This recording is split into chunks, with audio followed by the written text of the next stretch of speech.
আসসালামু আলাইকুম। আজকের ভিডিওটা হচ্ছে একটা জনসচেতনতামূলক ভিডিও।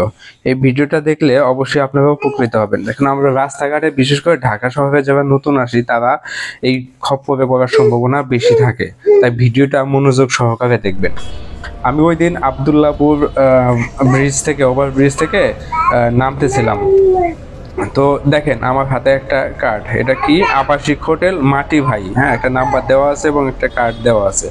তো ভুলেও আপনারা এই কার্ডের নাম্বারে যোগাযোগ করবেন না। অনেকেই আছে যারা ঢাকাতে নতুন আসে, মনে করে যে ঢাকায় থাকার কোনো আত্মীয় স্বজন নাই বা কোথাও থাকতে পারবে না, এইসব হোটেলে হয়তো বা থাকা যাবে, কিন্তু এটা একটা ফাঁদ। এবং এটা এমন একটা ফাঁদ যেটা মানে খুবই ভয়ঙ্কর একটা ফাঁদ। এই ফাঁদে পা দিলে আপনারা টাকা পয়সা মোবাইল সহ সবকিছুই হারাবেন, সাথে জীবনটাও অনেক সময় হারানোর একটা সম্ভাবনা থাকে।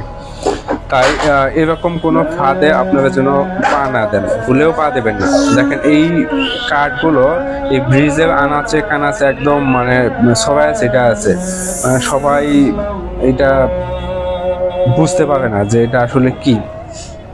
এটা মূলত হচ্ছে আপনার যারা ওই আবাসিক হোটেল, হ্যাঁ, বিশেষ করে মেয়েদের খপ্পরে পড়ার একটা সম্ভাবনা থাকে। অনেকেই আছে না বুঝে এই খপ্পরে পা দেয়। তো সবাই সাবধান থাকবেন আর কি।